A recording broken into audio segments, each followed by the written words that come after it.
Hi viewers, నేను మీ doctor MZ ఏ అస్కరి. ఇవాళ నా టాపిక్ వచ్చేసి నైట్ ఫాల్స్ అంటే నిద్రలో స్ఖలనము. మనం పడుకున్నాక పెళ్లి కాకముందు చాలాసార్లు నిద్రలో వీర్యం వెళ్ళిపోవడం జరుగుతుంది. ఇప్పుడు పెళ్లి కాకముందు సెక్స్ చేయం కదా, అలా అని హస్తప్రయోగం కూడా చేయం.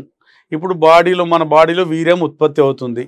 అది బయటికి ఎలా రావాలి అంటే ప్రకృతి ఏం చేసింది, దేవుడు ఏం చేశాడు, వారానికి 2 సార్లు అది ఫ్లష్ చేస్తాడు. ఇప్పుడు మనం మోషన్కి వెళ్తాం కదా, దొడ్డి కూర్చున్న తర్వాత ఫ్లష్ చేస్తాం లేదా, అది క్లీన్ అయిపోవడానికి.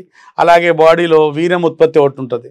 ఆ వీర్యం ఏం చేస్తే దేవుడు ఏం చేస్తాడు, కళల రూపంలో బయటికి తీసేస్తుంటాడు. వారానికి 2 సార్లు అంటే నెలకు 8 సార్లు వెళ్ళిపోవాలి నిద్రలో. అది ఏమి వ్యాధి కాదు, ఆరోగ్యమైన లక్షణము. అలా కాకుండా రోజుకొకసారి వెళ్తుంది, వారానికి 5-6 సార్లు వెళ్తుంది వీర్యం నిద్రలో, లేకుంటే నెలలో మొత్తం 20 సార్లు నెలలో నిద్రస్ఖలనం నైట్ ఫాల్స్ అవుతున్నాయి అంటే అది ఎక్సెస్, అది వ్యాధి. దానికి ట్రీట్మెంట్ అవసరమే. అది ఎందుకు అవుతుంది, మనం పడుకునేటప్పుడు బూతు సినిమాలు చూసి పడుకుంటాం, లేకుంటే అమ్మాయిలతో సొల్లు కబుర్లు చెప్పుకుని పండుకుంటాం, లేకుంటే ఏదో బూతు మాటలు మాట్లాడి పండుకుంటాం.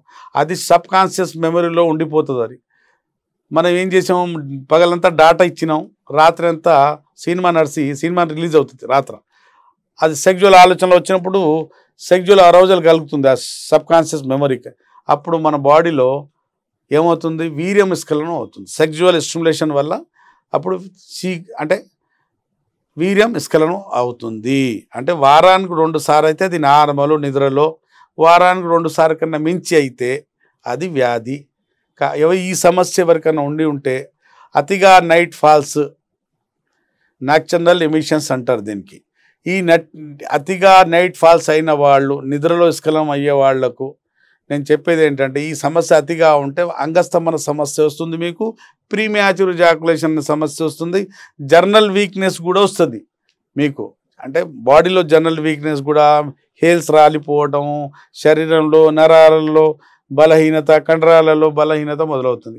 కాబట్టి మీకు ఇట్లాంటి సమస్య ఉంటే మీరు ఎక్కడున్నా నాతో ఆన్లైన్ కన్సల్టేషన్ తీసుకోవచ్చు, మందులు తెప్పించుకోవచ్చు, లేదా మీరు వచ్చే సౌకర్యం ఉంటే మీరు వచ్చి నాతో నేరుగా చూయించుకోవచ్చు.